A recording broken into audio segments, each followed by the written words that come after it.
You are watching CIO TV by Enterprise IT World, a production of Accent Info Media. Hello and welcome to CIOTV.live. We are in GISEC day 2. Once again, welcome to all of you to GISEC. Now I have Mr. Govind Rammurthy. He is MD and CEO of eScan. Those people who do not know eScan, it's a cybersecurity, pure play cybersecurity company based out of India, but having presence in other countries as well.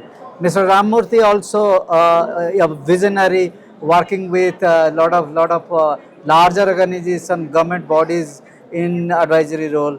Mr. Govind Rammurthy, thank you very much for taking time out. Thank you, my pleasure. Visiting GISEC and visiting our booth here. Thank you so much once again. Pleasure is all ours. Okay, how do you see this region evolving and what is your purpose of visiting GISEC? The idea is very clear. Cybersecurity is booming at this point of time. We have got new technologies which is taking over the industry in a very fast manner. We have AI and ML which is influencing cybersecurity decisions.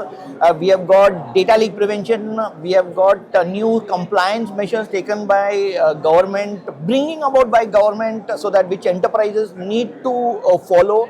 And I would say that we are at the forefront of all these activities that's happening. And GISEC being a very focused and a concentrated event which is targeted towards partners who are into this specific sector and customers.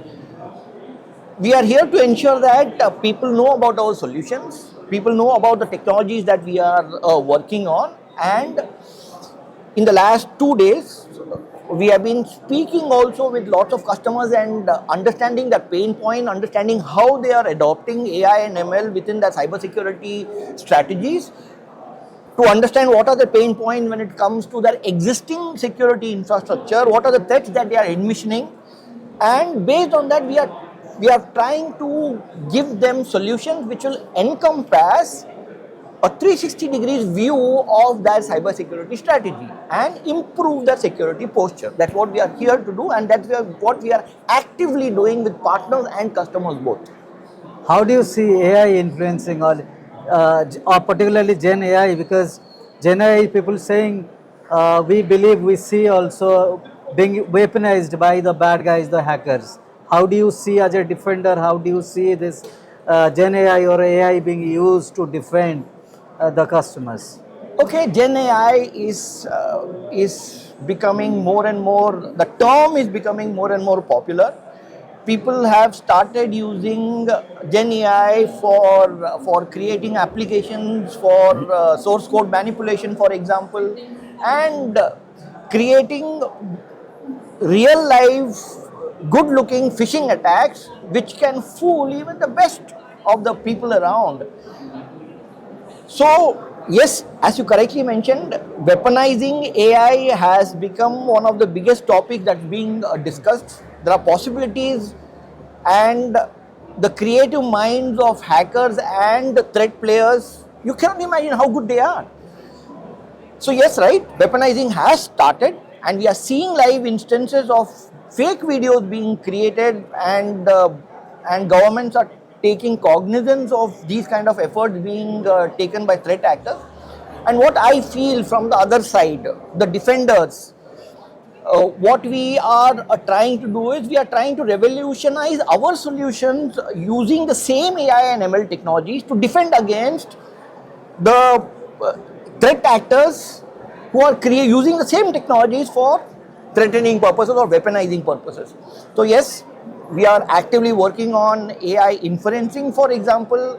We are actively working on making using ML, that is machine learning algorithms we are trying to use in order to classify messages and emails into understanding how a phishing attack could be detected actively and properly, and stopping them at the perimeter level itself.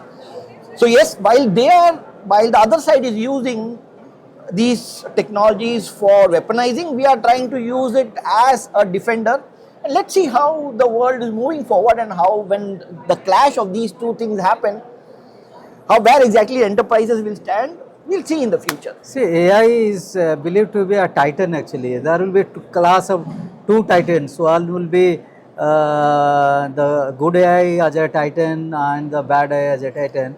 So you are kind of setting a thief against the thief.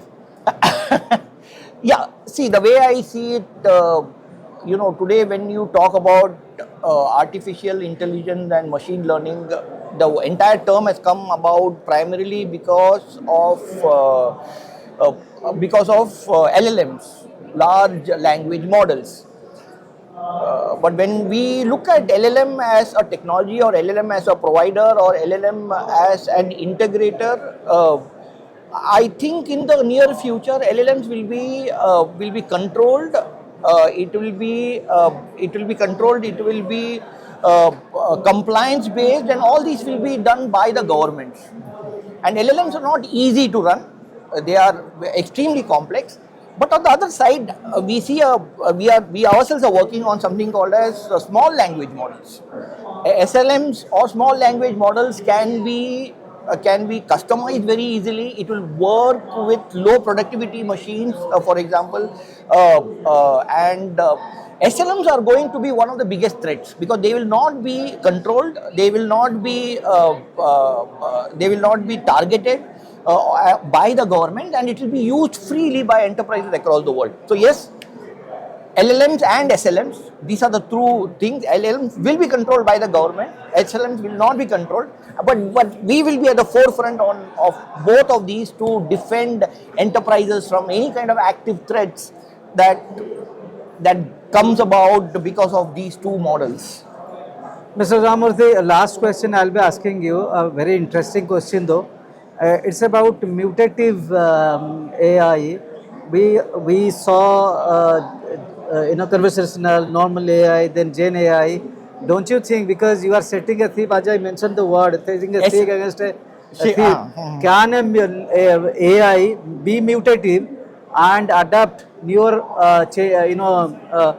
dresses, newer identities? It will be very difficult for you as a good guy to catch hold of a bad guy, bad AI. No, I mean, mutative AI is a good term to make a movie out of, but out of I would say, and Why not? This AI is all about movie.